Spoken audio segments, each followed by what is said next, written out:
Who's the child's father? Iye po si Lalain Aragon. Napatango-tango si Kenji nang marinig ang pangalan ng dalaga.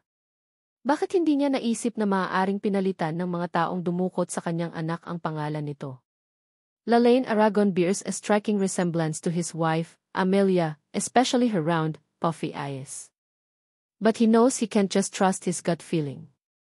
He needs proof that she could be his long-lost daughter, Kiko. It's nice to meet you too, nakangiting sagot ni Kenji sa dalawang dalaga. Isa the way, if it's okay with you, can treat you to lunch. As a token of this way gratitude for saving me, tanong pa niya. Nagkatinginan sila Lain at Abay. Bagaman nararamdaman nilang mabait naman ang lalaking kaharap, alam nilang dalawa na hindi sila dapat basta-basta maniniwala sa taong kakikilala pa lang nila. Sorry po, Sir Kenji. May part-time job pa kasi ako ngayong hapon kaya di ako pwede, ani Abay na nauna ng sumagot. Napatango-tango naman si Kenji. I understand, sagot niya sabay baling naman kay Lalain. What about you, Hija? Marahan namang umiling si Lalain. Kamamatay lang si Luke at may problema pa siyang dinadala tungkol sa kanyang pagdadalang tao. Kaya wala siyang gana na magsaya o kaya naman ay magliwaliw. Bukod doon, hindi pa niya gaanong kilala ang matanda. Nadala na siya dahil mabilis siyang magtiwala noon kaya naman madalas siyang napapahamak. Pasensya na po kayo, Mr. Inu. Medyo masama po kasi ang pakiramdam ko. Na-ospital din po ako dahil nawalan ako ng malay dahil sa stress at over-fatigue, kaya gusto ko na po sanang magpahinga, magalang na sagot ni Lalain. Stress at over-fatigue. Biglang nakaramdam ng pag-aalala si Kenji para sa dalaga. Kung pwede lang sana siyang magtanong pa tungkol sa pinagdadaanan nito ay tinanong na niya. Pero alam niyang magtataka ito bago lang silang magkakilala ay nag-uusisa na kaagad siya tungkol sa personal nitong buhay. Ganon ba? It's okay. I understand. Maybe next time, if we ever meet again, nakangiting sagot ni Kenji sa dalawa. Matapos ng pag-uusap na iyon ay nagpaalam na rin sila Lain at Abay sa matanda. Paglabas ng mga ito sa ward kung saan naroon si Kenji, pumasok naman ang assistant niyang si Seiichi. Have Detective Cruz investigate that woman and keep an eye on her. For what, Sir Kenji? Usisa naman ng assistant niya. Si Kenji na ang nagpalaki kay Seiichi, kaya parang anak na ang turing niya sa lalaki. Kaya baliwala sa kanya ang mga ganoong pagtatanong nito. Because I have a strong feeling that she's Kiko. Napatango-tango naman si Seiichi. Okay, Sir Kenji. Hindi ko alam ang sinasabi mo, Neves. How do I know where that doctor is? Pagmamaang-maangan pa ring sagot ni Gwyneth. Hindi makapaniwala si Neves habang nakatingin ng mga sandaling iyon kay Gwyneth. He never thought that the woman he had known since childhood could do such evil. Bagaman wala pang solid evidence, pero malakas ang kutob ni Neves na hindi talaga nag-donate ng liver si Gwyneth sa kanyang daddy. Sinabi lang nito iyon para mapasunod siya at ang kanyang daddy. He found out that the drugs Gwyneth used on her daddy were the same ones that caused her mommy's mysterious death. But he still doesn't have any solid evidence for all of that. Gusto ring malaman ni Neves kung may kinalaman ba ang Chua family sa lahat ng iyon. Matalas ang tinging ipinukol ni Neves sa babaeng kaharap. I will investigate thoroughly. If it's really you who did it, you should know it is not as simple as terminating the cooperation. Your family will disappear, mariing pagbabanta ni Neves. Nanlamig ang buong katawan ni Gwyneth dahil papanakot na iyon ni Neves. Alam niyang sa oras na sinabi ng lalaki ay gagawin nito. Hindi maaaring mangyari iyon dahil mapupunta ang lahat ng pinaghirapan niya sa wala. Pero ipinagpatuloy pa rin niya ang pagpapanggap na inosente sa harapan ng lalaki. Neves, I really don't know what you're talking about. I'm not doing anything wrong, believe me.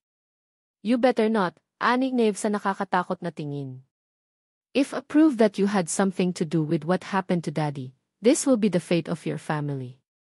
Hindi na napigilan pa ni Gwyneth na magpakita ng galit sa harapan ng lalaki. You're only treating me like this because you've had change of heart and you now like that bitch. Change of heart, natatawang tugon ni Neves na para bang nakarinig ng isang nakakatawang biro. Who did I love for you to say in my heart has changed? Tila sampal kay Gwyneth ang sinabing iyon ni Neves. That just means he never had feelings for her and she was the only one who thought the man liked her. Umahon ang matinding galit sa dibdib ni Gwyneth dahil sa pang-iinsultong iyon ng lalaki. Kaya hindi na niya pinag-isipan pa ng husto ang sumunod niyang mga sinabi. Have you ever thought that your love for her would only harm her? Tanong ni Gwyneth. Even if she disappears from the world, people won't care about her. Hindi na natapos pa ni Gwyneth ang sasabihin nang bigla siyang sinakal ni Knives na para bang gusto na siyang patayin. Tears sighed to hurt her. If?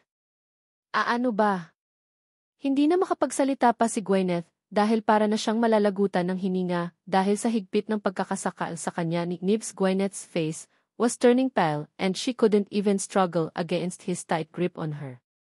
Takot na takot siya ng mga sandaling iyon dahil kitang-kita niya sa mga mata nito na gusto talaga siya nitong lagutan ng hininga. Mabuti na lang sa puntong iyon ay biglang nagkamalay na si Kennedy Dawson, dahilan para itigil ni Knives ang ginagawa at lapitan ang ama. Dad! Are you okay? Bulalas ni Knives na puno ng pag-aalala ang mukha. Madilim na nang makauwi sila lain sa Dawson residence. Hindi niya inaasahang naroon na si Knives dahil alam niyang busy ito sa trabaho. Nakaramdam siya ng matinding lungkot ng mga sandaling iyon dahil pakiramdam niya ay nag-iisa siya sa malaking bahay na iyon. Ni hindi man lang nag-detect o tumatawag si Knives sa kanya at hindi man lang ipinaalam kung nasaan ito o kung kumusta na siya. Pero ayaw mag-isip ng kung ano nilalain dahil naniniwala siyang may rason si Knives sa hindi nito pagpapakita sa kanya sa ospital. Samantala, hindi mawala-wala sa isipan nilalain ang matandang lalaki na si Mr. Inu. Bakit pakiramdam niya ay matagal na niya itong kilala? Posible kayang nagkita na sila ng lalaki noon. Naisipan nila Lain na pumunta sa study room at buksan ang laptop. Malakas kasi ang kutob niya na nakilala na niya ito noon at hindi siya mapapakali hanggang hindi niya nahahanap ng sagot. Nang mabuksan ang laptop, kaagad na nagtungo sila Lain sa Google at nag-type ng pangalan ni Mr. Inu sa search bar. Kagatlabing naghihintay sila Lain ng resulta mula sa API, subalit ganoon na lang ang pagkadismaya niya nang makitang walang resulta na lumabas tungkol sa lalaki. Habang malalim na nag-iisip ay napapitlag sila Lain nang biglang bumukas ang pinto ng study room at pumasok doon si Knives. Kaagad na napakunot noo siya ng masamyo na amoy alak ito. Pulang-pula rin ang mukha nito at gumigewang ang lakad nang lumapit sa kanya na bakas ang kalasingan sa mukha. Duro nito sa kanya pababa sa kanyang flat pang sinapupunan. Who's the child's father? How did you get pregnant? Earlier. Nang magmulat ng mga mata si Kennedy at makita ang ginagawa ng anak kay Gwyneth, ay nakaramdam siya ng galit, dahilan para mapaubo-ubo siya. Mabilis naman dumating ang mga doktor at matapos suriin ay doon lang tuluyang kumalma si Kennedy. How are you feeling, Dad? Tanong ni Knives sa ama. Pero sa halip na sagutin ito ni Kennedy ay galing niyang hinarap ang anak. Knives! You have no right to hurt Gwyneth like that, sa halip ay sagot ni Kennedy sa anak. Napakunot noo si Knives at saka sandaling natigilan. Nang makahuma ay bumisi siya at sinabing, Do you know what she did to you? But Kennedy wasn't even bothered. Instead, he still angrily turned to his son and said with disgust, No matter what Gwyneth did, you shouldn't have hurt her. Lihim na napangisi si Gwyneth dahil nakakita siya ng kakampi, kaya naman minanyobra niya ang kanyang wheelchair patungo sa tabi ng kama kung saan nakahiga ang matanda. Uncle, I really didn't know anything, but Knives keeps forcing me to say things haven't done. Umiiyak na tura ni Gwyneth sa harap ng matanda. Tinapik-tapik ni Kennedy ang balikat ni Gwyneth na para bang pinakakalma ang dalaga. Huwag ka nang umiyak, Hija. I will teach him a lesson for you, masuyong wika ni Kennedy. Sa sobrang tuwa ni Gwyneth sa narinig ay napabulalas siya ng iyak at patuloy na nagpanggap na parang aping-api. Thank you so much, Uncle. I'm so happy that you're feeling better. Totoo para kay Gwyneth ang sinabi niyang iyon sa matanda, pero sa oras na kailanganin niyang mag-take advantage, muli rito ay hindi siya magpapakita ng awa. Don't worry, Hija. Naiintindihan kita. I understand you. Always remember that you are the only daughter-in-law for me. Ani Kennedy sabay tingin kay Knives na noon ay blanko ang ekspresyon. At hinding-hindi ko tatanggapin ang ibang babae. Biglang sumama ang mukha ni Knives nang marinig ang salitang iyon ng kanyang daddy. Hindi siya tanga para hindi malaman na sila Lain ang babaeng tinutukoy nito na hinding-hindi nito matatanggap. Samantala, kontento na si Gwyneth sa narinig na iyon. Ngunit hindi pa niya lubusang nakukuha ang gusto niyang marinig mula sa matanda. But Uncle, Knives wants to terminate the contract and sever the Chua family's ties with the Dawson Group, pagsusumbong pa niya sa matanda. Napakunot noo si Knives at pinukol ng masamang tingin ang babae. Handa na sana siyang magsalita nang gambalain siya ng kapapasok lang na doktor. At dahil hindi naman kailangan ng maraming tao sa loob ng kwarto at akma na ring lalabas si Gwyneth. Subalit bago lumabas si Gwyneth ay muli pa siyang kinomfort ng matanda. Don't worry. I won't let him do that, sagot ni Kennedy na ang tinutukoy ang ay pagtutol ni Knives ng koneksyon sa Chua family. Bakas ang kasiyahan sa mukha ni Gwyneth dahil nakuha niya ang inaasahang sagot sa matandang hukluban. Thank you very much, Uncle Kennedy. Unahin na po muna ang pagpapatingin sa doktor. I'll be back later. Okay, maikling sagot ni Kennedy habang sinusundan ng tingin ang papalabas na babae.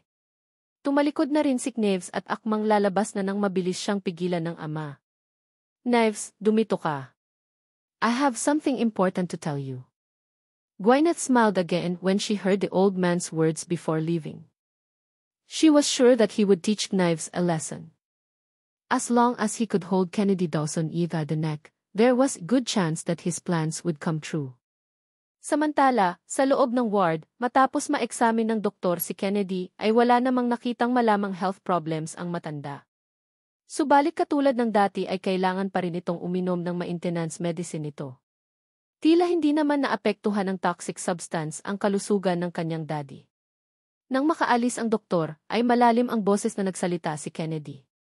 What happened to me has nothing to do with Gwyneth. So please, don't involve the Chua family in this. Napailing-iling si Knives.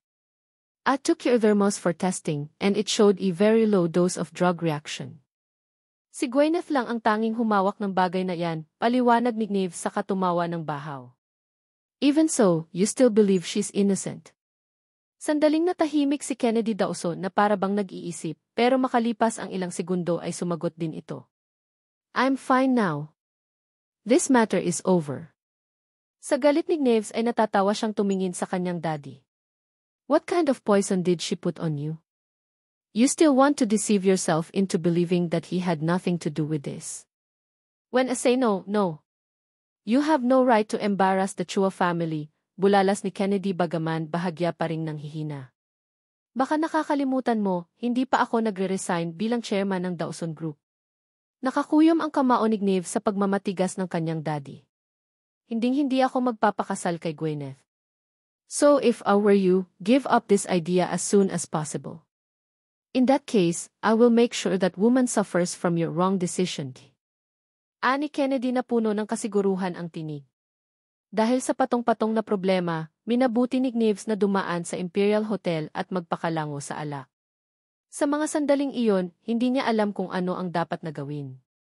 Nagdadalang tao sila Lain at patuloy siyang ginigipit ng kanyang daddy.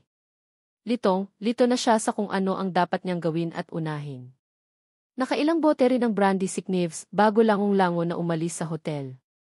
Nais sana ni Liam na ihatid ang kanyang boss hanggang sa pinto ng suite nito, pero ipinagpilitan ni Knives na doon na lang siya sa lobby ng Dawson Residence ihatid. Susuray-suray na dumating si Knives sa suite at napag-alaman niyang nakauwi na sila Lain. Gumigewang-gewang siyang naglakad patungo sa master's bedroom pero wala roon at babae kaya sa study room kaagad siya nagtuloy. Bagaman lasing na lasing at dumudoble na ang paningin ay nagtuloy-tuloy siya ng pagpasok sa study room. At doon naabutan niyang nasa harap ng laptop ang babae at tila may hinahanap. Nang makita siya nito ay mabilis itong tumayo at humarap sa kanya. Malinaw pa sa kanyang pakiramdam nang sabihin ng doktor na nagdadalang tao sila Lain. Parang sumabog ang kanyang ulo sa narinig. Umahon ng galit at para bang gusto niyang saktan sila Lain at tanungin kung paanong nagdadalang tao ito. Duro niya sa babae sa flat pa nitong sinapupunan. Who's that child's father? Tiimbagang natanong niya. Kitang-kita niya kung paano bumalatay ang matinding sakit at lungkot sa mga mata nila Lain nang marinig ang salitang iyon mula sa kanya. Dahil doon, lalong sumidhi ang galit na nararamdaman niya sa dibdib. Ano bang sinasabi mo, Neves? Ganyan ba talaga kababa ang tingin mo sakin? Puno ng hinanakit na tanong nilalain na nagsimula ng tumulo ang mga luha. Alam na alam mong ikaw lang ang nag-iisang lalaki sa buhay ko. Really? Tiimbagang na tanong ni Neves sa babae. Tell me. How did you get pregnant if I don't have the ability to give you child? Abort the child. Tell me. How did you get pregnant if I don't have the ability to give you child? Natigagal si Lalain nang marinig iyon. Paano nangyari? Buntis siya at ito ang ama, pero papaano wala itong kakayahang makabuntis? Nanlamig ang buong katawan ni Lalain hindi dahil sa nalaman, kundi dahil sa pag-aalala kung papaano niya mapapaniwala ang lalaki na ito ang ama ng kanyang ipinagbubuntis gayong sinasabi nitong infertile ito. At saka bakit kailangan nitong gumamit ng proteksyon sa tuwing nagtatalk sila kung wala naman itong kakayahang makabuntis? Isa itong malaking biro. Tama. Malamang ay binibiro lang siya ni Neves. Pilit tumawa si Lalain kahit baka sa mukha niya ang matinding tensyon. Tuwag mo naman akong biruin, Neves. Paano ako mabubuntis kung wala kang kakayahan? Hindi magandang biro yan. Subalit mas lalong madilim ang anyo ni Neves habang malalim ang pagkakatitig sa kanya. That's exactly what I wanted to ask you, ani Neves sa katumawa ng bahaw. How did you get pregnant if I'm infertile? Recently lang nalaman ni Neves ang kanyang kondisyon noong bago pa sila bumisita sa mansyon para dalawin si Lola Mathilde. He really wanted to get Lalaine pregnant because he thought it was the only way for his dad to stop pressuring him to marry Gwyneth. Iyon lang naman kasi ang tanging gusto ng daddy niya, ang mabigyan niya ito ng anak. But before making the plan, Neves made sure that his body was in good condition, so he went to the hospital to get tested. And when the results came out, he learned that he was infertile and could no longer have children. Naglakad pa palapit si Lalain sa asawa sa kaginagap ang kamay nito, subalit napat na siya nang bigla nitong iwaksi iyon. Don't touch me, malamig na anik Neves. Hilam ng luha na tumingin si Lalain ang diretso sa mga mata nito. Naniniwala ka ba talagang hindi sayo ang batang ipinagbubuntis ko? Lumuluhang tanong ni Lalain. Napakasakit para sa kanyang pinagdududahan siya ng taong mahal niya. Ganoon na lang ba karuming babae ang tingin ito sa kanya gayong alam na alam nitong ito lang ang nag-iisang lalaki sa kanyang buhay. Iniiwas ni Neves ang tingin sa babae sabay sabing, I don't know anymore, anito sa malamig na tono. Pero hindi pa rin sumuko si Lalain. Naiintindihan niya ang pinagdadaanan ng asawa. Muli niyang hinawakan sa kamay ang asawa at umiiyak na sinabing, baka nagkamali lang ang doktor. Magpa-test ka ulit sa ibang hospital naman. Are you really that stupid? Tanong ni Neves na naniningkit ang mga mata sa galit sabay bawi ng sariling kamay. Are you insulting me? Mabilis na napailing-iling si Lalain. Hindi naman yan ang ibig kong sabihin. Ang sakin lang, baka lang nagkamali ang doktor sa, admit it, muling puto ni Neves sa sinasabi ni Lalain at saka humarap sa kanya ng may namumuong luha sa mga mata. Who's the father of that child? If you tell me, maybe I can forgive you, Di. Kitang-kita ni Lalain ang sakit sa mga mata ng lalaki ng mga sandaling iyon. Alam niyang na naniniwala ito na nagtaksil siya. Pero paano niya mapapatunayan ang sarili gayong sinasabi nitong wala itong kakayahang makabuntis? Nakaramdam ng panghihina ng tuhod si Lalain, kaya muli siyang naupo at umiyak sa kanyang mga palad. Ang sakit-sakit ng kanyang dibdib na para bang may matalas na kutsilyo ang nakatarak doon. Buong akala niya ay magiging maayos na ang lahat sa pagitan nila pero bakit biglang naging ganoon? Tell me. Si Elijah ba ang ama? Muling tanong ni Neves sa garalgal na tinig. Nag-angat ng tingin si Lalain at diretso ang mga matang tumingin sa lalaki habang patuloy pa rin sa pag-iyak. Maski isang beses, walang nangyari sa amin, bulalas ni Lalain habang lumuluha. Kung ganon patunayan mo, tugon ni Neves na blanko ang tinging ipinupukol at walang kahit anong emosyon ang mababasa sa gwapong mukha. Natigilan si Lalain at kunot noong pinagmasdan ang lalaki. Bumilis ang tibok ng kanyang puso dahil sa matinding kaba. Para kasing may ideya siya kung ano ang sasabihin ng lalaki. Anong ibig mong sabihin? Nautal niyang tanong. Abort the child. Tulala si Lalain nang pumasok sa trabaho. Magang-maga ang kanyang mata at hindi nagawang itago ng makeup concealer ang mga iyon. Tila sinulid na nagkabuhol-buhol ang kanyang isip, napakagulo. Hindi niya alam kung ano ang dapat gawin ng mga sandaling iyon.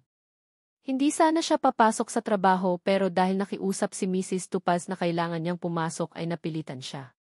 May bago silang big-time client at isa siya sa mga napili ng kliyente iyon na gumawa ng paintings at portrait.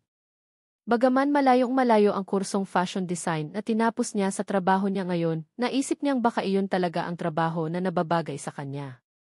Marami kasi ang nagkakagusto sa kanyang mga obra maestra na karamihan ay mga art collector na malawak ang kaalaman sa sining.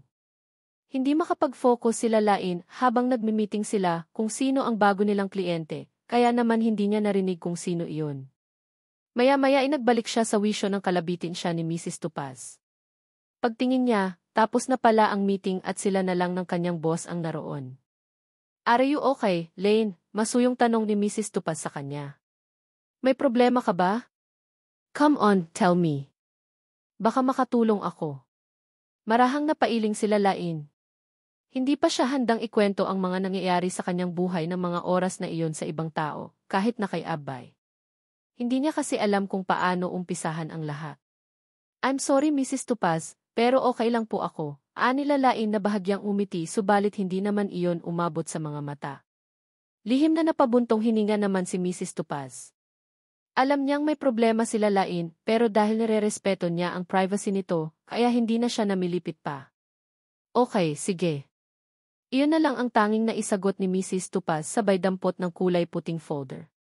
"Ikaw na ang makipagkita sa ating bagong kliyente at mag-discuss tungkol sa lahat ng kailangan niyang malaman."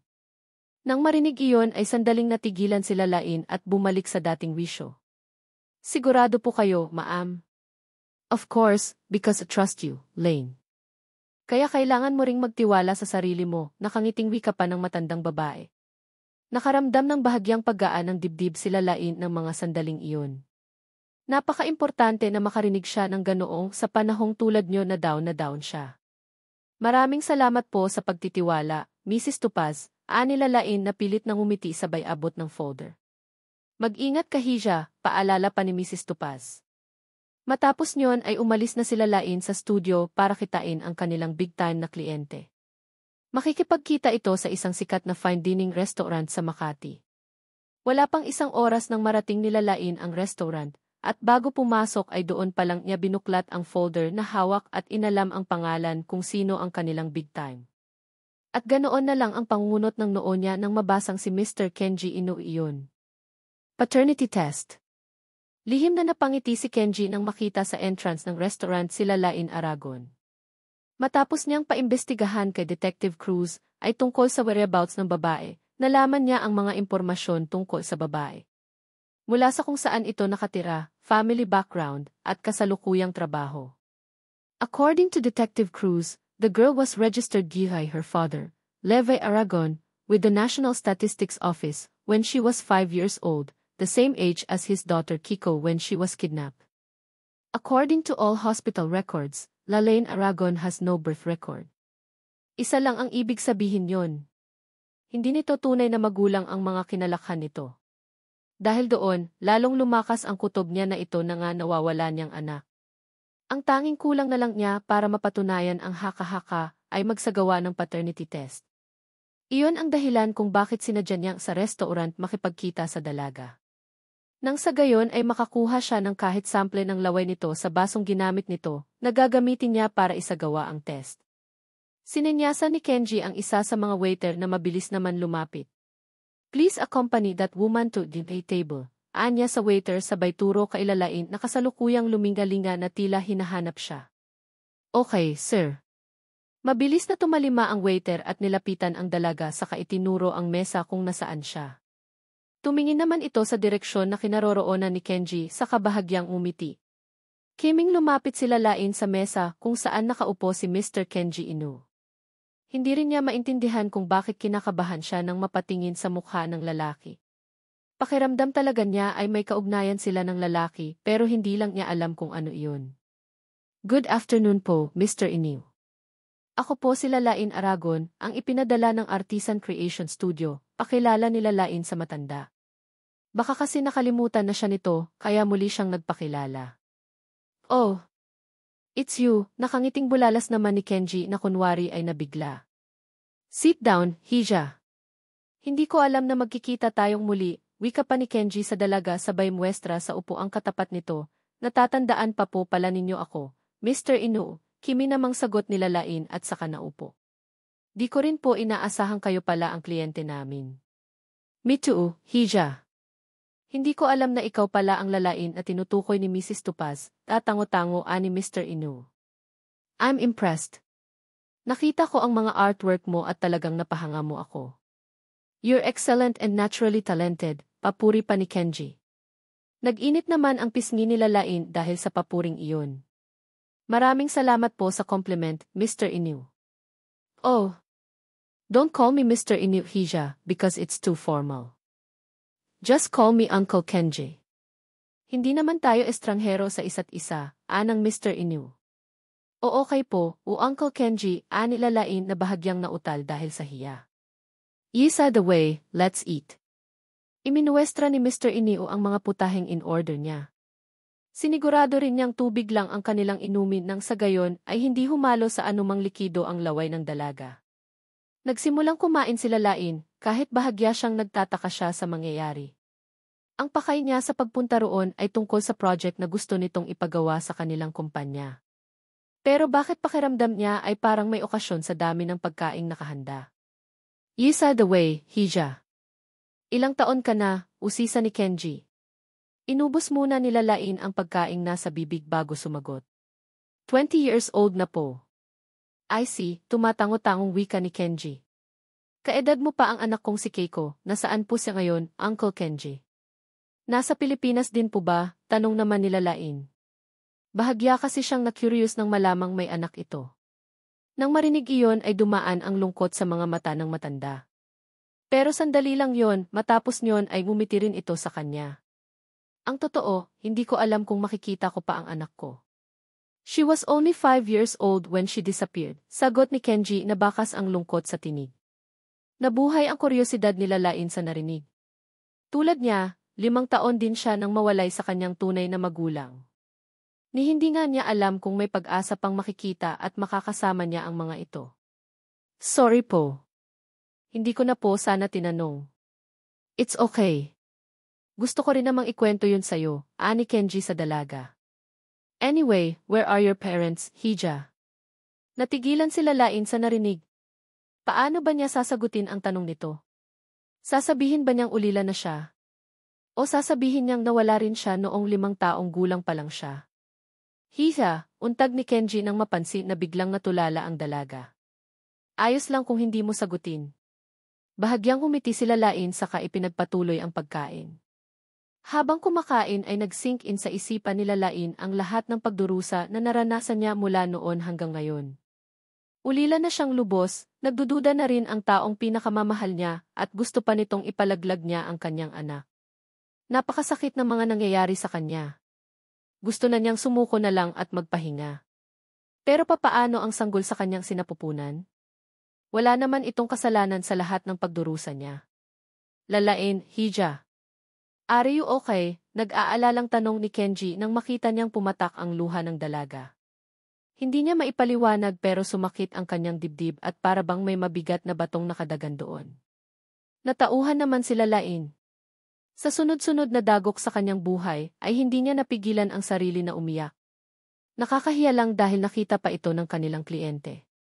Baka maging rason pa iyon para hindi ituloy ni Mr. Inu ang project dahil napaka-unprofessional niya. Dumampot ng tissue sila Lain at saka pinunasan ang mga luha. Matapos niyon ay pilit ang ngiting humarap siya sa matanda. Sorry po, Mr. Kenji. Napuwing lang po ako, hinging paumanhin nila Lain. Lihim na bumuntong hininga si Kenji sa kamarahang tumango sa dalaga. If you're not feeling well, you can go home, Lain. And about the project, you can start it as soon as possible, nakangiting wika niya. Maraming salamat po, Uncle. Kenji, masayang sagot naman nila Lain. You can be sure that we will not disappoint you. Nang matapos ang usapan ng dalawa ay nagpaalam na rin sila Lain. Gusto mang tanungin ni Kenji kung may pinagdadaanan ang dalaga ay hindi naman niya magawa dahil baka magtaka ito. Kaya sinundan na lang niya ito ng tingin habang naglalakad pa palabas sa restaurant habang bumubuntong hininga. Nang tuluyan itong makaalis ay kinuha ni Kenji ang basong pinag-inuman ng dalaga at inilagay sa isang clear plastic na mayroong ziplock. Dinukot niya cellphone at tinawagan ang assistant na si Seiichi. "We're done eating. Come here and take the glass to the laboratory for the paternity test." Handa na bang ma-high blood ang lahat? Char. Dumiretso na nang uwi sila Lain matapos maisara ang deal kay Mr. Inu. Ang bilin kasi ni Mrs. Tupaz, sa oras na maaprubahan na ni Mr. Inu ang gagawing project sa kumpanya, ay makakauwi na siya at bukas na lang siya mag-report sa trabaho.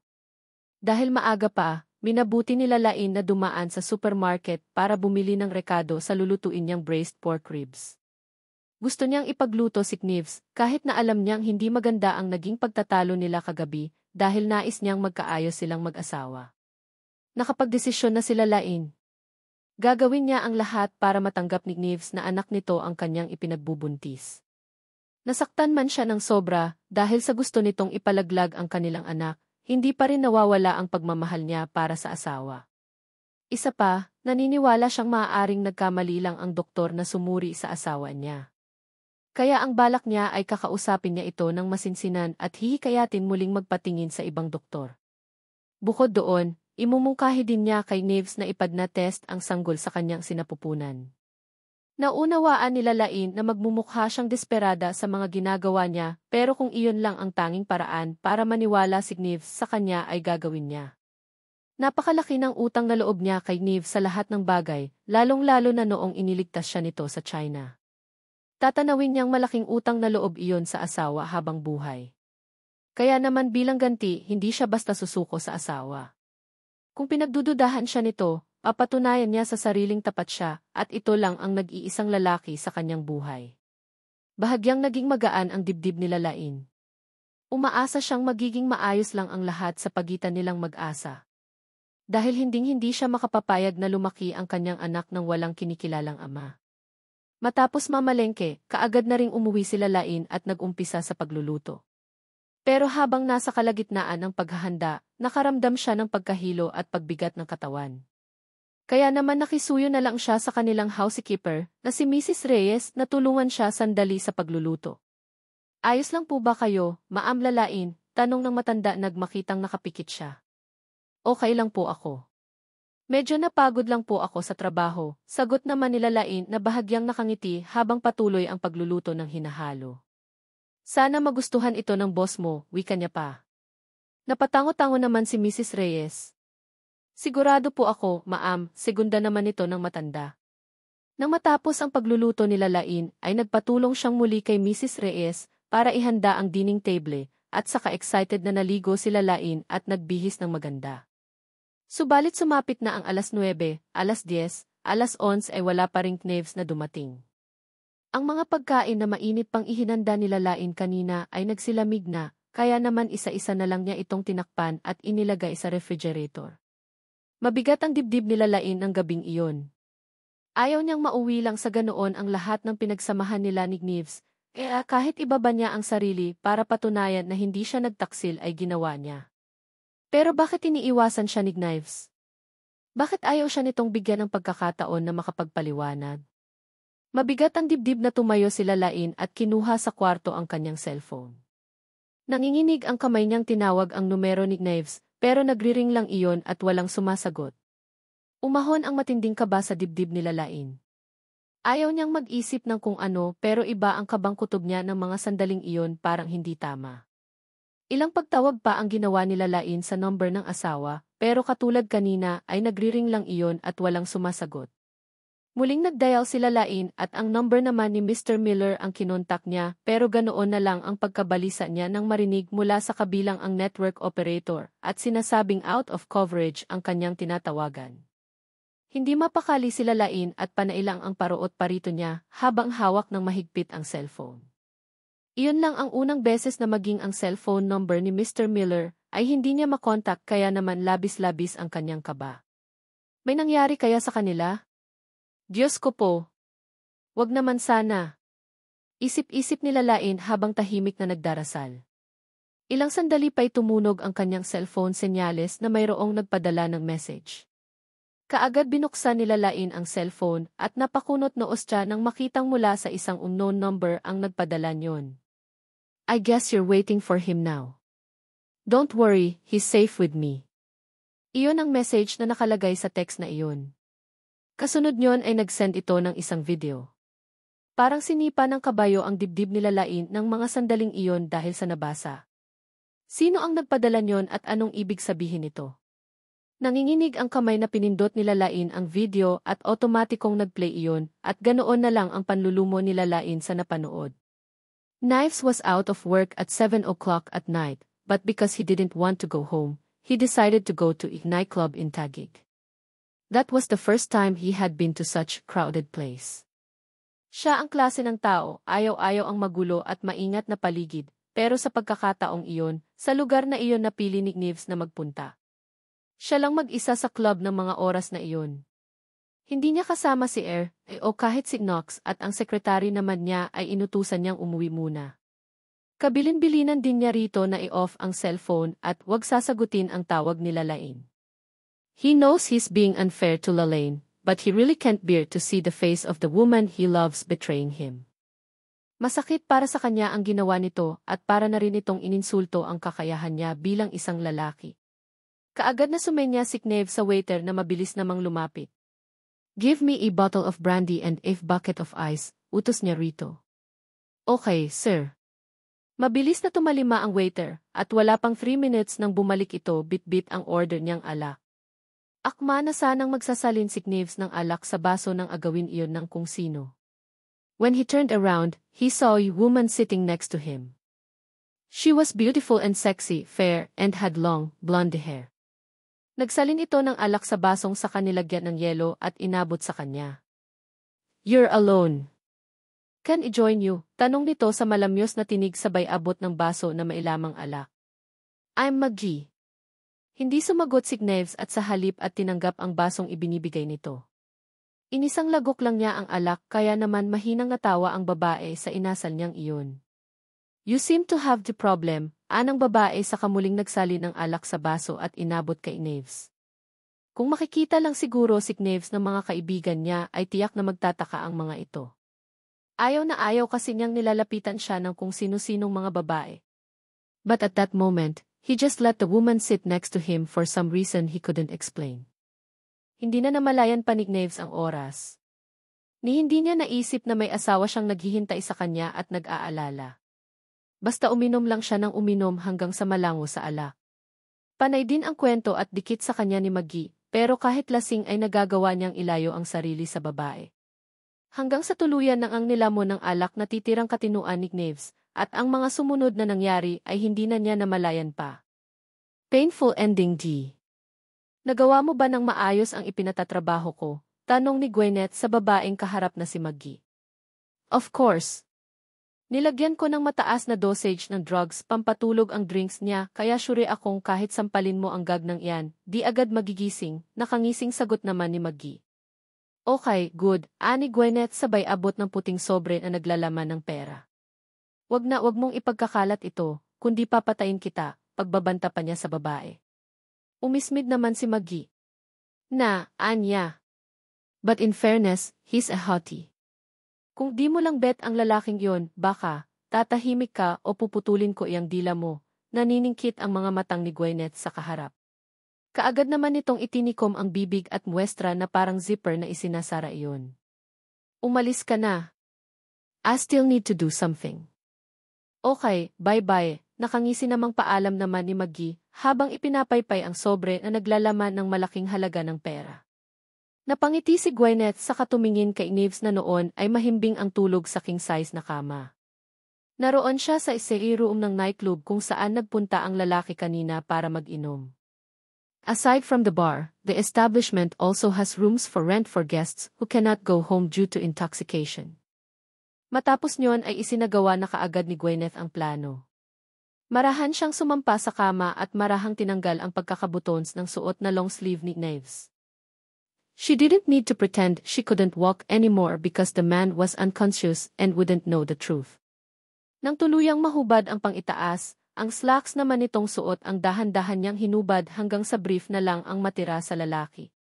Isinunod naman ni Gwyneth na hinubad ang suot niyang dress hanggang sa brat panty na lang ang tanging matira sa kanya. Gwyneth smiled sweetly as she slowly lay down next to Knives. She had long dreamed of being next to him in bed, and now that she was with him, she felt like she was going crazy with joy.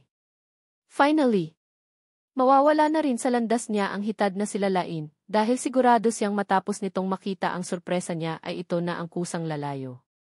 Pero bago iyon, kinuha muna niya ang cellphone ni Knives na kanina na tumutunog. Napangisi siya na makitang silalain ang tumatawag. Hinintay muna ni Gwyneth na matapos ang tawag bago kinopya sa sarili niyang cellphone ang number ni Lalain at nag-compose ng text message sa babae. I guess you're waiting for him now. Don't worry, he's safe with me. Nang nag-send iyon ay nagpunta naman siya sa video recording at inirecord ang eksenang iyon habang nakayakap siya kay Knives na tanging kumot lang ang nakatakip sa katawan. After being satisfied with the recording, she immediately sent the video to Lalain along with the address of the club. Gusto niyang makita ng dalawang mga mata ni Lalain ang tagpong iyon nang sa gayon ay tuluyan na nitong iwanan si Knives. Akin lang si Knives. Akin lang, isip-isip ni Gwyneth na may nakakalokong ngiti sa mga labi. Nanlumo si Lalain matapos mapanood ang video na iyon. Wala sa sariling nabitiwan niya ang hawak na cellphone at saka umiyak ng umiyak. Kung ganoon, magkasama pala ang dalawa sa iisang kwarto nang wala siyang kamalay-malay. Pero bakit? Bakit pumayag si Knives na mangyari iyon? Hindi na ba siya nito mahal? Naisip ba nitong mas makabubuti kung si Gwyneth ang pipiliin nito? Humahagulhol si Lalain ng mga sandaling iyon. Alam niyang maselan ang kanyang pagbubuntis pero hindi niya mapigilan ang pagpatak ng kanyang mga luha na para bang ulan. Mahal na mahal niya si Knives pero bakit paulit-ulit siya nitong sinasaktan? Kasinungalingan lang ba ang lahat ng mga pangako nito sa kanya? Ang sakit. Ang sakit-sakit. Bakit pati ang taong pinakamamahal niya ay nagagawa siyang paulit-ulit na paluhain? Bakit palagi na lang siyang inaabuso ng mga tao sa kanyang paligid? Bakit simula pagkabata ay puro pananakit na lang ang dinaranas niya sa kamay ng mga taong pinahahalagahan niya? Bakit? Hindi ba siya karapat-dapat mahalin? Hindi ba siya karapat-dapat itrato ng tama at makaranas ng kahit kaunting pagmamahal mula sa mga taong mahal niya? Walang tigil ang pag-iyak ni Lalain na para bang doon niya ibinuhos ang lahat ng sakit nararamdaman niya simula pagkabata. Habang humagulhol, doon tuluyang napagtanto na wala na siyang natitirang kakampi. Iniwan na siya ng lahat. Iniwan na siya ng kanyang lola Chandria. Iniwan na siya ng kanyang tatay Leve, iniwan na siya ni Luke at iniwan na rin siya ni Knives. Nag-iisa na lang siya. Wala na siyang kakampi kundi ang kanyang sarili. Patuloy lang ang pag-iyak ni Lalain. Naghahalo na ang sipon at luha niya na para bang isang bata, pero wala na siyang pakialam pa. Gusto lang niyang umiyak ng umiyak. Ilang minuto rin ang walang tigil sa pag-iyak si Lalain hanggang sa ang paghagulhol niya ay unti-unting humihina. Humihina ng humihina. Hanggang sa ang tanging maulinigan na lang ay mahina niyang pagsinghot. Pinunasan ni Lalain ang mga luha, inayos ang sarili at dinampot ang cellphone. Tulala siyang nagtuloy-tuloy sa paglabas ng Dawson residence. Ni hindi niya pansin nang pigilan siya ni Mrs. Reyes at ng butler sa pag-alis kahit pasado 12:00 na ng hating gabi. Paglabas ni Lalain, hindi niya ramdam ang panakanakang pag-ambon at ang malamig na simoy ng hangin. Wala siya sa kanyang sarili. Lumilipad ang kanyang isip patungo sa lugar kung saan masayang magkasama ang kanyang asawa at Gwyneth. Sakay ng taxi, nagpahatid si Lalain sa addressing nightclub na ibinigay ni Gwyneth. Gusto niyang makita ng dalawa niyang mga mata na si Knives nga iyon at hindi lang gawa-gawa ni Gwyneth. Walang imik at nakatingin lang si Lalain sa labas ng bintana sa buong durasyon ng bayahe. Niwala siyang kamalay-malay na kanina pa may motorsiklong pasimpleng nakabuntot sa taxi na sinasakyan niya. May 1 oras din bago nakarating si Lalain sa destinasyon. Basta na lang niya inabot ang bayad sa taxi driver ay mabilis na bumaba. Nang mga sandaling iyon, parang isang robot si Lalain na nakaprogram na lang sa iisang bagay. Mabilis na nakapasok si Lalain sa loob ng nightclub. Iyon ang unang beses niyang nakapunta sa magulo at maingay na lugar pero ni isa sa mga iyon ay hindi niya pinansin. Sa halip, sa information desk siya ng club nang nagtanong tungkol sa room number kung saan ang kanyang asawa. Pwede ko bang malaman kung ano ang room number ni Gnaves Dawson? Tanong nilalain sa babae na blanko ang ekspresyon at malamig ang tinig bakas sa mukha ng receptionist ang pag-aalinlangan. But ma'am, we're not allowed to give out private information about our clients. Asawa niya ko, putol nilalain sa babae sa bailahad ng kanilang wedding ring. Dahil baka sa itsura nilalain ang kaseryosohan, kaagad ding ibinigay ng babae ang room number na pakay nilalain. Second floor, Zay room, number 04 po, ma'am. Hindi na pinansin pa nilalain ang nagsasalita at basta na lang siyang umalis at nagtungo sa second floor ng naturang club. At dahil halos nasa bungad lang iyon ay kaagad na bakit nilalain ang number ng nasabing kwarto. Doon muling nagbalik sa wisyo si Lalain. Nanginginig ang mga kamay niyang pinihit ang doorknob na sinadya ni Gwyneth na huwag isara. At doon tumambad kay Lalain si Gnaves at si Gwyneth na magkatabi sa kama at mahimbing na natutulog. Muling bumalong ang mga luha sa mga mata ni Lalain habang nakatingin sa napakasakit ti eksenang iyon. Parang tinutusok ng maliit at libo-libong karayom ang kanyang puso hanggang sa pakiramdam niya ay nagdurugo na iyon. Biglang nagdilim ang paningin ni Lalain. Sa galit niya ay nahablot niya ang ceramic flower vase at ibinato sa sahig. Automatikong nagising ang mga ito dahil sa nabasag na vase at ganoon na lang ang panlalaki ng mga mata ni Gnaves sa nakita. Simula ngayon, hiwalay na tayo. Tutal wala ka namang bayag, diyan ka na lang magpakasal sa babaeng iyan na walang delikadesa at magsama kayo hanggang sa impyerno. Galit na bulalas ni Lalain sabay tapon ng wedding ring sa mismong mukha ni Gnaves at tumakbo palabas. Repentance. Isang iglap na wala si Lalain sa paningin ni Gnaves. Gulong-gulo siya sa nangyari. Ano ba ang nangyari? Bakit nasa kwarto siya at kasama si Gwyneth? Ang huling natatandaan lang niya ay nagpapakalanggo siya sa alak kasama ang isang babae. Bumalikwas ng bangon si Gnaves at doon lang niya napansin na nakabrief lang pala siya. Si Gwyneth na nasa tabi niya at nakatakip ng kumot ay tulad din niyang walang suot na damit. Posible kayang may nangyari sa kanila ng babaeng ito. Impossible. Kahit lasing na lasing siya ay hinding-hindi niya papatulan si Gwyneth. Isinusumpan niya iyon. But can't he remember what happened? Or maybe it was all just ploy to break up things between him and Lalain. Nanginginig sa galit na isinuot ni Gnaves ang pantalon at saka sinugod si Gwyneth noon na para bang walang kaalam-alam sa nangyayari. Nagdilim ang kanyang paningin kaya umibabaw siya rito at sinakal ang dalawang kamay ang liig nito na para bang gusto na itong lagutan ng hininga. What did you do to me? May ipinainom ka ba sakin? Tell me, you goddamn bitch, nanlilisik ang mga matang tanong niya.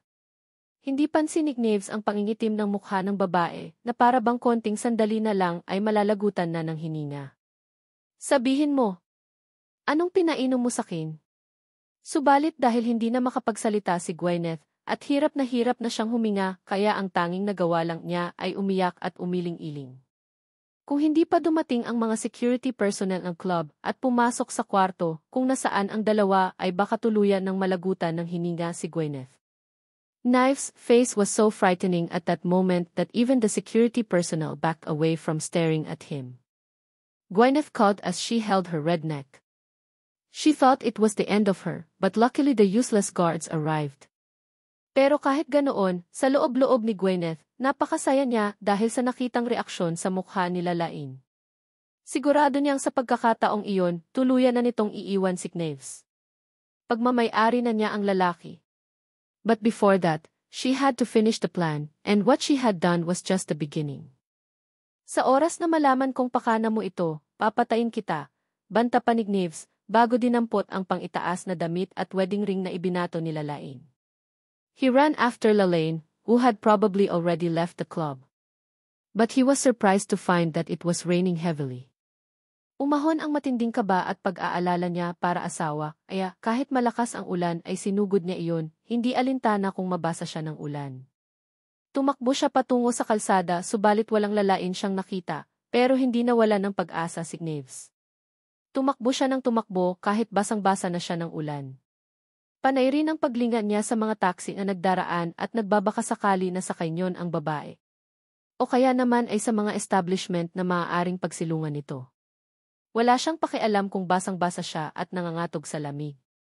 Hindi niya nararamdaman iyon dahil ang tanging nasa isip lang niya ay silalain at makapagpaliwanag sa mga nakita nito. Shit! Where the hell are you? Hinihingal na wika ni Nave sa sarili na parang basang sisiw na panay ang lakad-takbo sa gitna ng malakas na ulan at madilim na kalsada. Lakad, takbo, hinto at takbo uli. Paulit-ulit ang ganoong gawin ni Knives, pero walang lalain siyang nakita sa halos isang oras niyang paghahanap. Pagod na siya, hingal na hingal at nilalamig pero hindi pa rin siya sumuko. Patuloy pa rin siyang naghahanap kailalain sa madilim na kalsada. Hanggang sa isang grupo ng mga kalalakihan ang humarang sa kanya na marahil ay nag-aabang ng mabibiktima sa kalaliman ng gabi. Tulad niya, walang pakialam ang mga ito sa malakas na ulan at ang mahalaga lang ay makadilihensya ng pangbisyo. Shitty! Usa ni Nave sa sarili nang makita ang mailimang kalalakihan na sa tingin niya ay hindi nalalayo ang edad sa kanya. Naalerto pa siya nang makitang naglabas ng balis ng ang isa. At dahil madaling araw na iyon at malakas pa ang ulan, kaya bukod sa kanila ay wala na siyang nakikitang ibang tao. Ibig sabihin ay malabo na makahingi siya ng tulong. Wala rin siyang dalang cellphone dahil nakalimutan niya iyon sa nightclub. Mukhang big time tong isa. Mamahalin ang suot na relo, anang isa sa mga ito na sa tingin niya ay leader ng mga ito.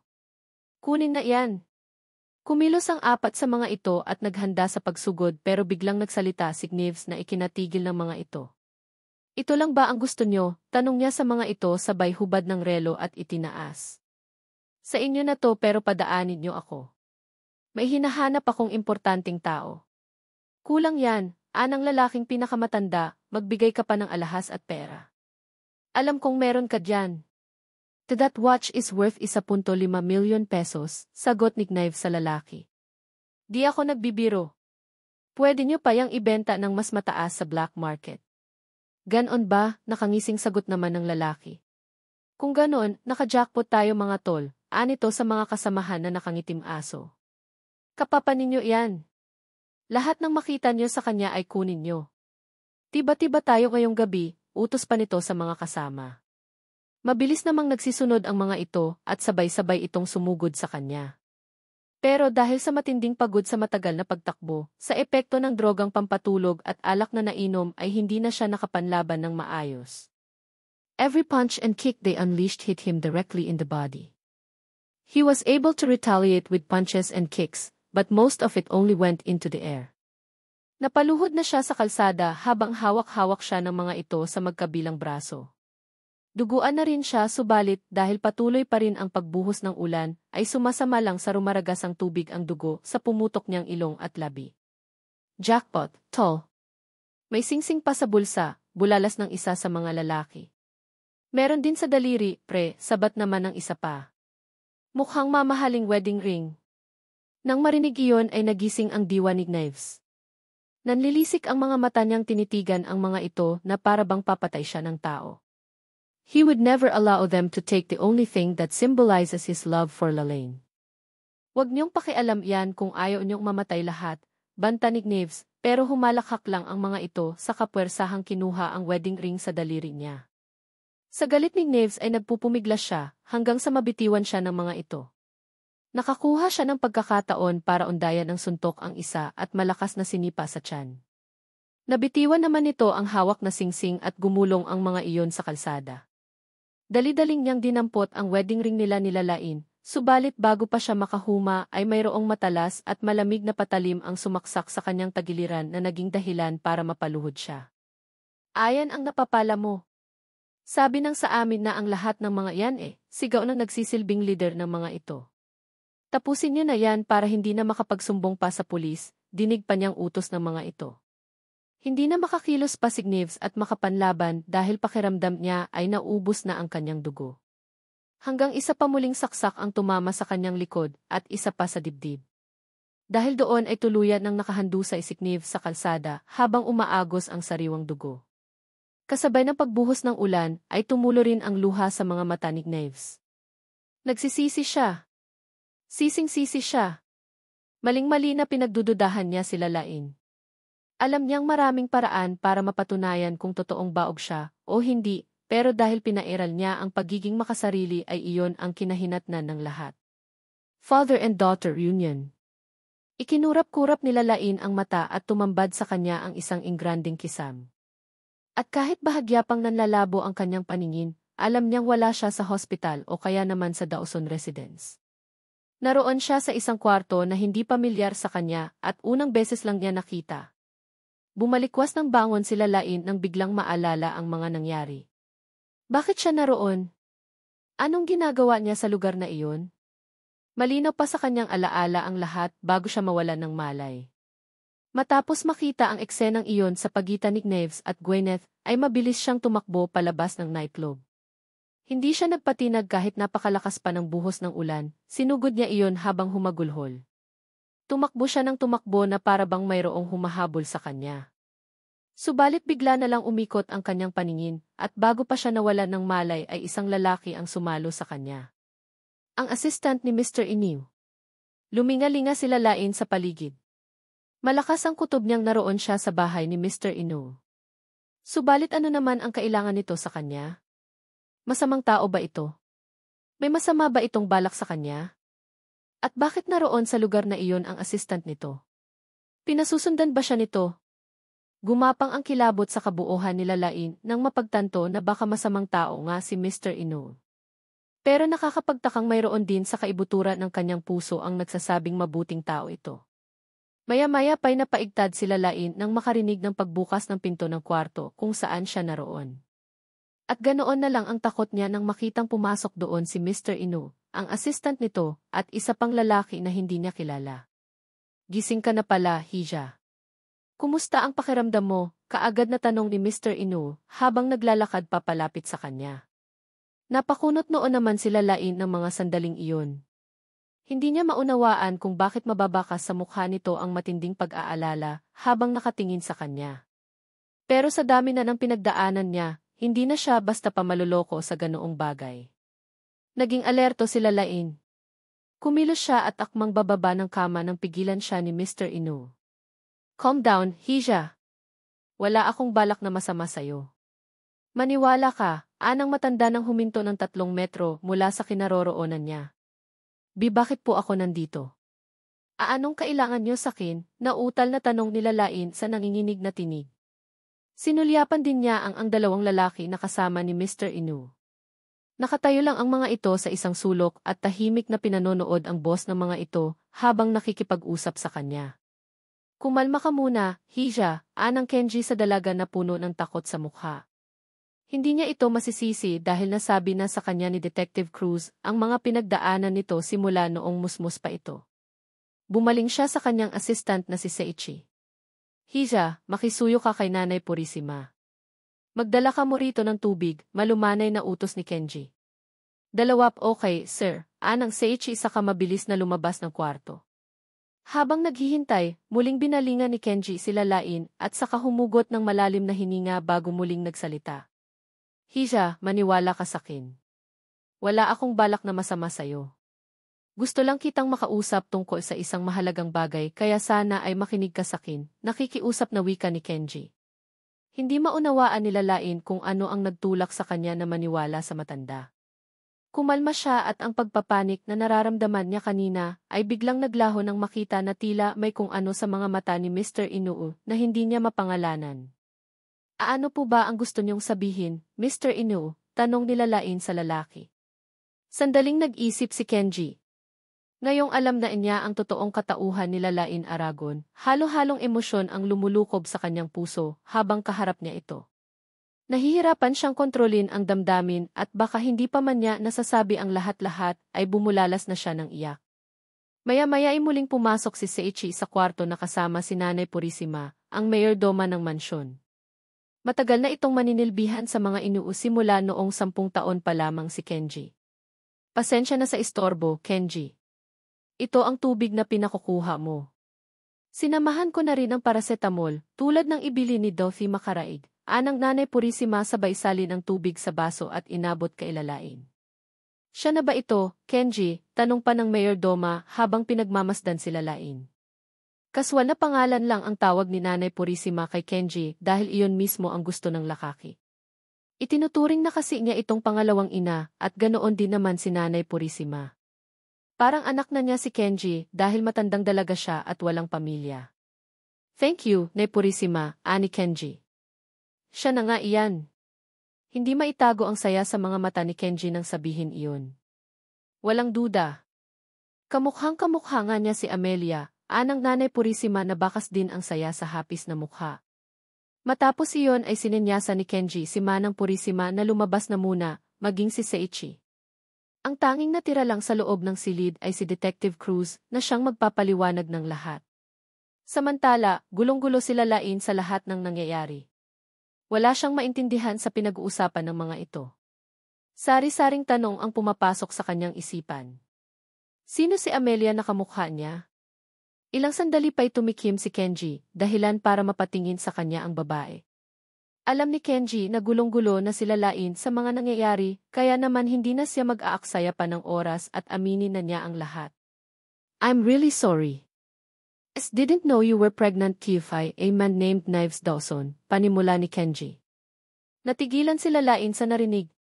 Paano niyo nalaman? Pinasusundan ba ninyo ako?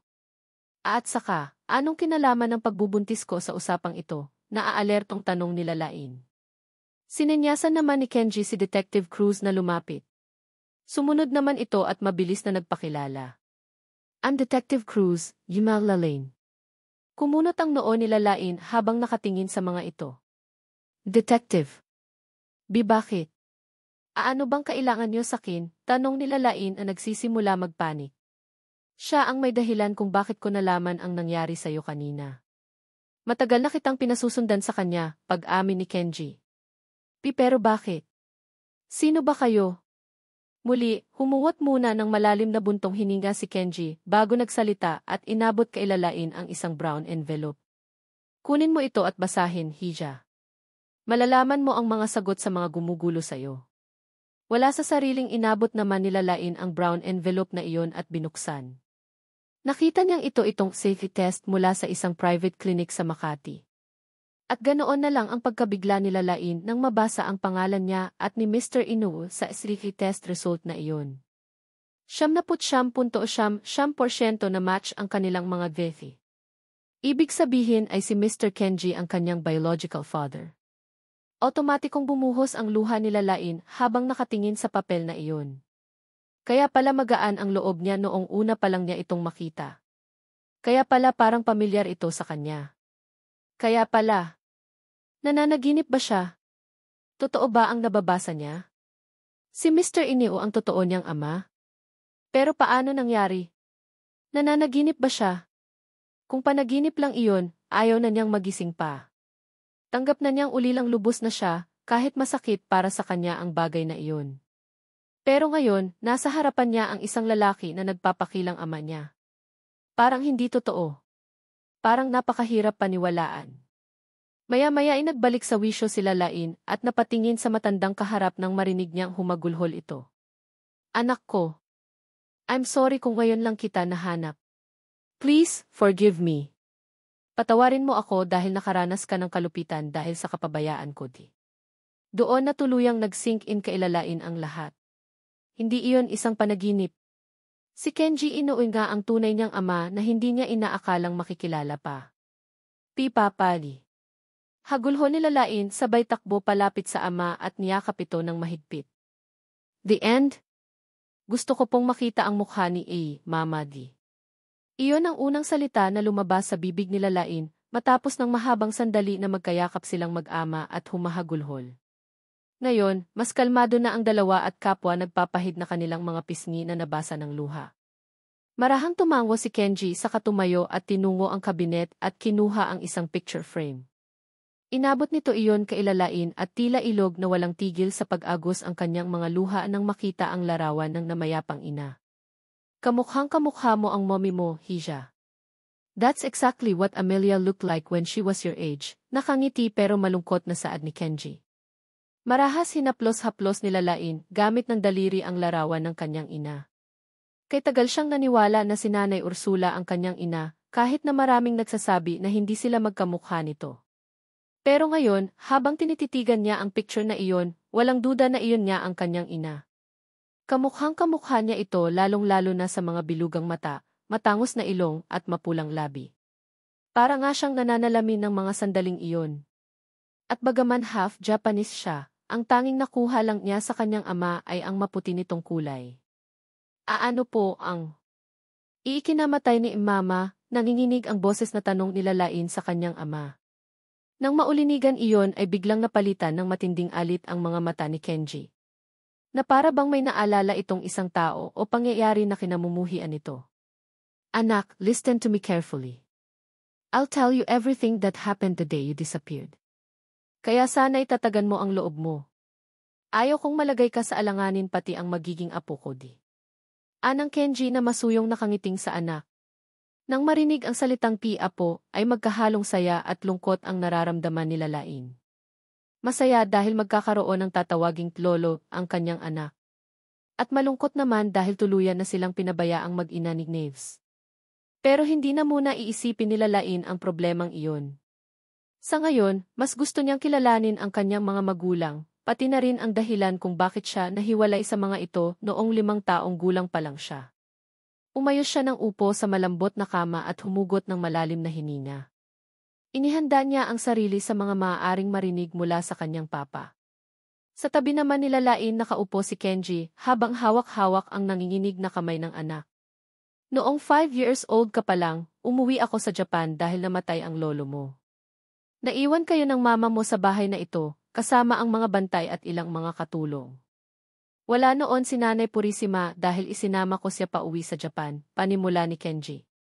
Sinamantala iyon ng kalaban ko sa negosyo. Dahil galit na galit siya sa akin, binantaan nila akong idadamay kayo ng mommy mo. Di ko yon pinansin dahil ang buong akala ko ay pananakot lang yon. But that demon. He ordered his men to kidnap you and your mother, T. Pagkukwento ni Kenji na may kalakip na galit sa tinig habang nakakuyom ang mga kamao. After that, tinawagan niya ako at sinabing ibabalik lang kayo sa akin kung binitiwan ko ang lahat ng negosyo ko. Pumayag ako dahil wala nang mas mahalaga sa buhay ko kundi kayong mag-ina para sa akin. Pero hindi tumupad ang hayop na iyon sa usapan. Sandaling nahinto si Kenji sa pagkukwento dahil nanumbalik sa kanya ang matinding sakit nang makita mismo ng dalawang mga mata niya kung paano patayin si Amelia ng mga walang puso na iyon. Iibinalik nila sa akin ang mama mo na isa ng malamig na bangkay at ikaw naman ay pinalabas nilang patay na si. Ani Kenji na nagsimula muling umiyak. O wala akong nagawa. I blame myself for my negligence. I lost you and your mother. Nang marinig iyon ay naiiyak na rin sila Lain. Hindi niya alam na ganoon pala kalupit ang pinagdaan ng pamilya niya noon sa kamay ng mga kaaway nito. Nauunawaan niya ang kanyang ama. Alam niya kung gaano kasakit ang mawala ng mahal sa buhay na wala kang nagawa na matulungan sila. Ganyan ang naramdaman niya noong mawala sa kanya si Luke. Inahuli po ba ang mga kriminal na pumatay kay mama? Humihikbing tanong nila Lain sa ama. Nagpunas ng luha si Kenji sa kamuling bumalatay ang matinding galit sa kanyang mga mata habang nakatingin sa kung saan. Pero ang mastermind nila ay tumakas patungong China at doon nagtago. I haven't stopped looking for him, even up until this moment we have personnel in China looking for him. And my guess is, he changed his identity. Nang marinig ang lugar na China ay muling nanumbalik kailalain ang bangungot na naranasan niya sa lugar na iyon. Pero sa kanalang niya iyon ikukwento sa kanyang ama, tutal ay marami pa namang panahon para mapag-usapan nila ang maselan na bagay na iyon. Paano po ninyo ako nahanap? Hindi ba, ipinalabas nilang patay na ako, sa halip at tanong nila Lain sa ama. Nang marinig iyon ay muling lumambot ang ekspresyon ni Kenji nang tumingin sa anak sa kahumigpit ang pagkakahawak sa kamay. I didn't believe them. Hanggat hindi ko nakikita ng mga mata ko ang nangyari sa'yo, para sakin ay buhay ka. So for 15 years, I haven't stopped looking for you because believe you survived and just ended up somewhere. T. Muling niyakap nila Lain ang kanyang ama matapos marinig iyon. Nagpapasalamat siya rito dahil hindi siya nito sinukuan sa paghahanap sa kabila ng matagal na panahon na siyang nawawala. Maraming salamat po, Papad. Lumuluhang pasasalamat nila Lain sa ama niyakap ito ng mahigpit. Gumanti rin ng mahigpit na yakap si Kenji sa kanyang anak. Napakatagal niyang inaasam na makita at makasama ang kanyang ito. At ngayong magkasama na silang muli ay hinding-hindi niya hahayaang mawalay sila. Hindi siya makapapayag na masaktan ang kanyang anak at apihin ng kung sino-sino. Ipaglalaban niya ito at susuportahan hanggang nabubuhay siya. From now on, you'll call me Daddy, Hija. Iyan naman talaga ang tawag mo sa akin mong bata ka pa.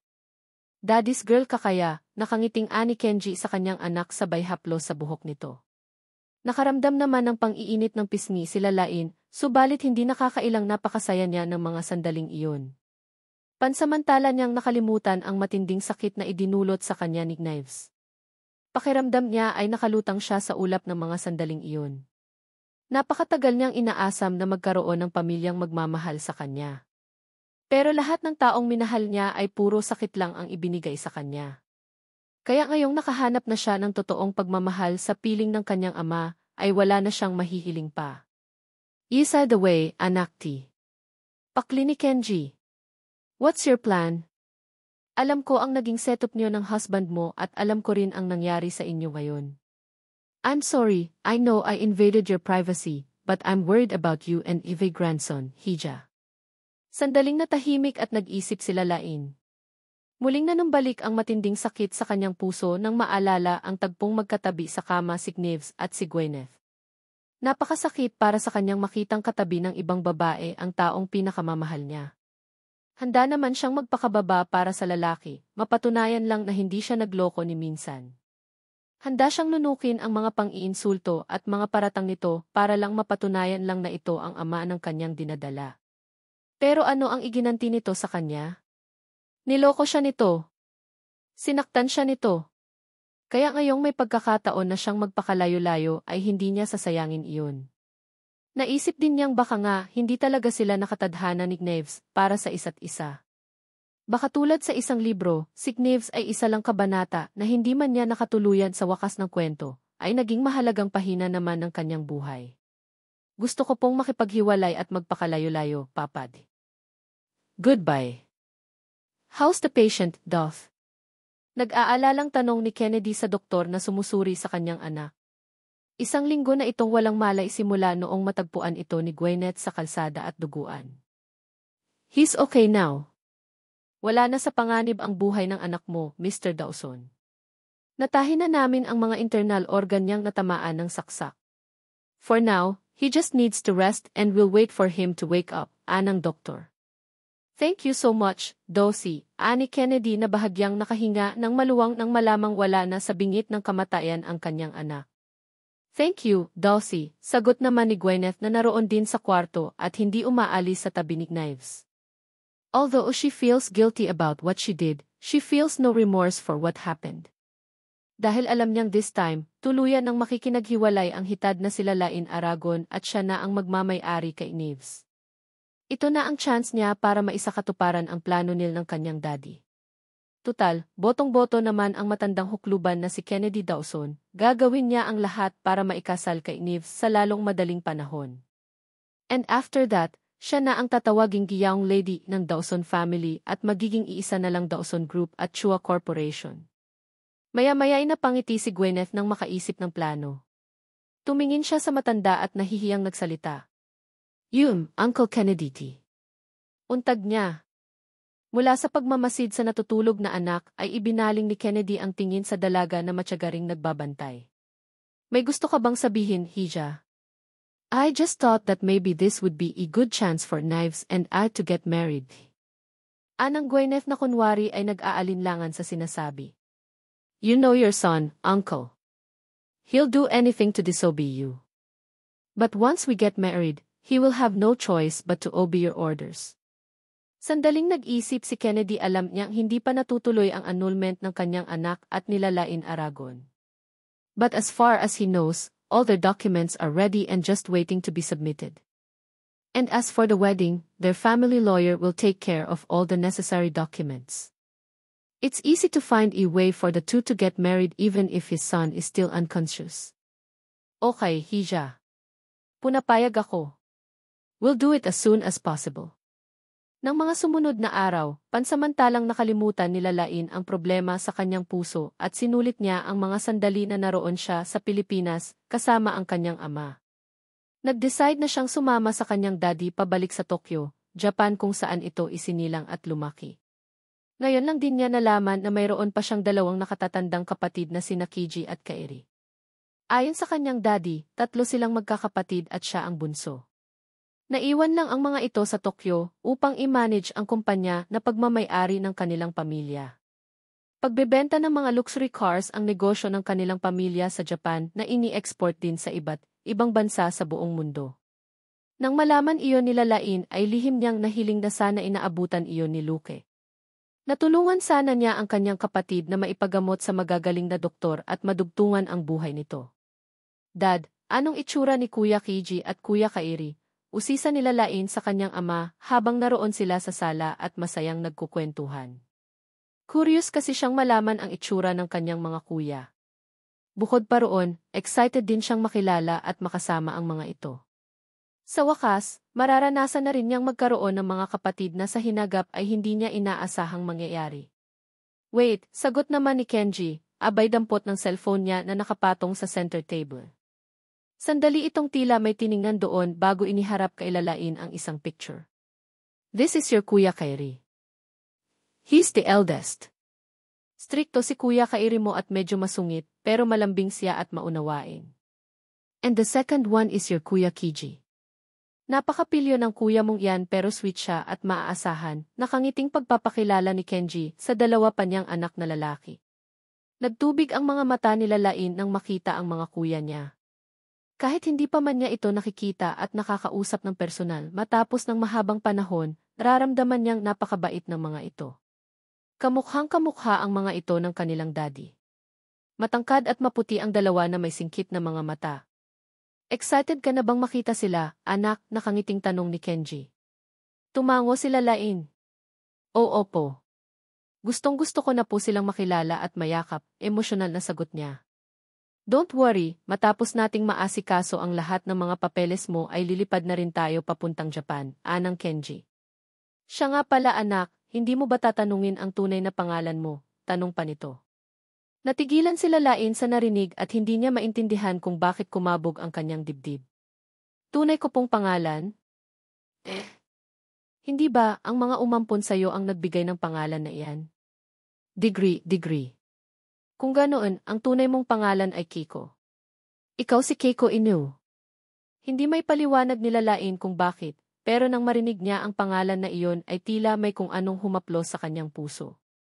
Para bang pamilyar sa kanya ang pangalan na iyon pero hindi naman niya matandaan.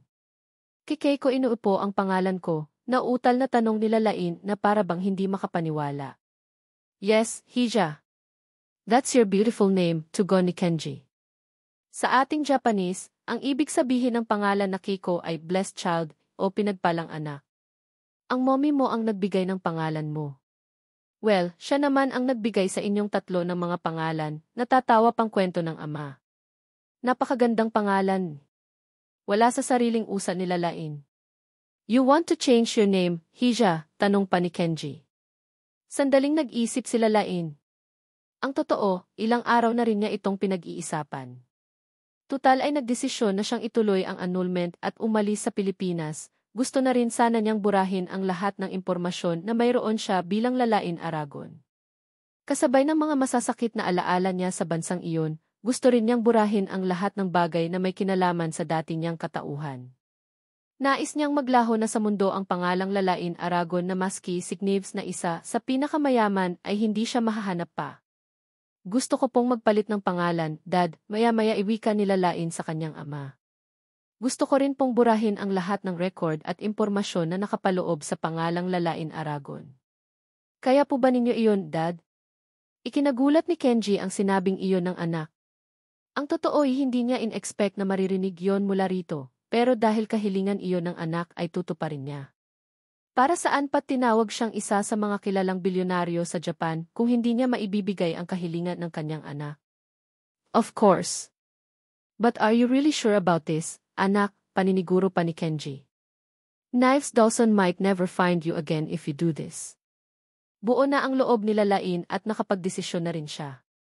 Kanina, naipadala na niya ang annulment paper sa Regional Trial Court, kasama ng mga requirements. Bukas, ang sabi sa kanya ng abogado ng kanyang daddy ay makukuha rin kaagad niya ang kopya ng kanilang annulment paper. Sa tiwing maririnig niya ang pangalan ni Gneves, ay matinding kirot sa puso ang nararamdaman niya. Maaaring malaki ang utang na loob niya sa lalaki, subalit napagtanto rin niyang hindi naman mangyayari ang lahat ng iyon kung hindi dahil mismo rito. Simula kay Olivia, kay Lila, kay Gwyneth, at kung sino-sino pa. Lahat ng iyon ay may kinalaman si Gneves. Kaya bakit pa niya hahayaan na muli silang magkita nito? Humugot muna ng malalim na hininga sila Lain bago matatag na sumagot. Oo po, Dad. Sigurado na po ako.